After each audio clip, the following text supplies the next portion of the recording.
Hello and welcome. We're joined by a very special guest, Anne-Marie, who is an MP and speaking here at the Business Startup Show. How are you doing, Anne-Marie? I'm having a very good day, thank you. It's a great show, well worthwhile. Good stuff. Is it your first time here? It's my first time here. I wish to goodness when I'd set up my first business, I'd known about this, because I would have been here like a shot. Absolutely, yeah. I'm sure that's much the same for everybody else.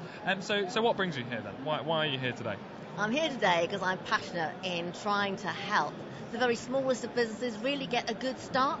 So I've been working in Parliament with a small group, an all-party parliamentary group, looking at how we can actually get better policy making in government for the very smallest of businesses. So to be here, really, I want to listen. I want to find out. If you don't listen to these very small businesses, if you don't listen to the people that want to start up and find out what their problems are, you don't stand a chance of getting it right. Absolutely. So it has been great, and I've had lots of thought, lots of input, but it's also given me a chance to really explain what it is that we've been doing to try and help the very smallest of businesses. Okay. And what are the problems then facing business? What have people confided in you that are the major issues now? I think one of the biggest challenges, is finance.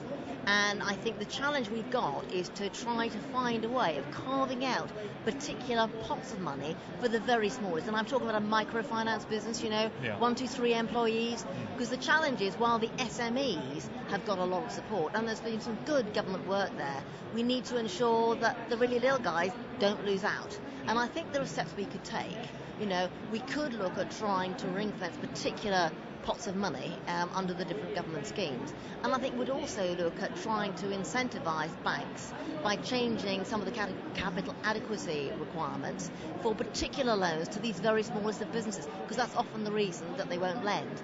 But I think we also need to look at new institutions, new organisations. There are some new microfinance businesses coming through that people don't know about, but they are fantastic. They are really filling the gap that the banks are leaving. So that, I think, is the first big challenge. Okay.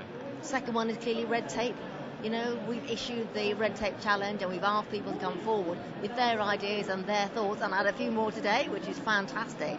But there is a lot to be done, and what we need to see is going through department by department and getting rid of this red tape. And Absolutely. I think there is also an argument for trying for the very smallest of businesses to provide some exemptions for them.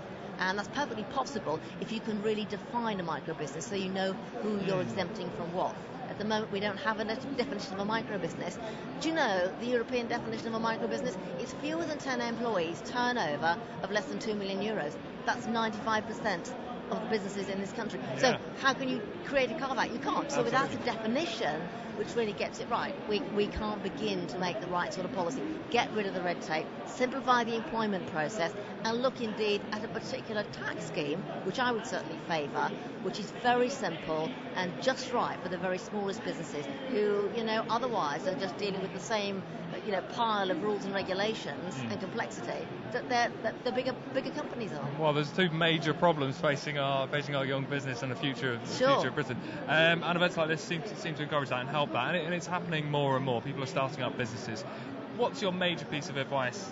You've started businesses before. What's your one little tip that you can divulge to us here? Network, and network. Really? The hardest thing, whatever you've done before, particularly if you've been employed, you're doing it for somebody else. Suddenly when it's you and it's picking up that phone for the first time, you need the confidence, and you get the confidence just by talking to people.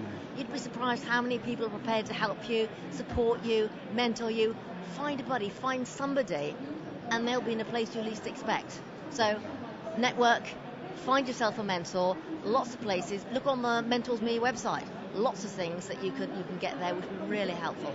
Brilliant. Great bit of advice to end on. Thanks very much for coming down and joining us. My pleasure. My pleasure.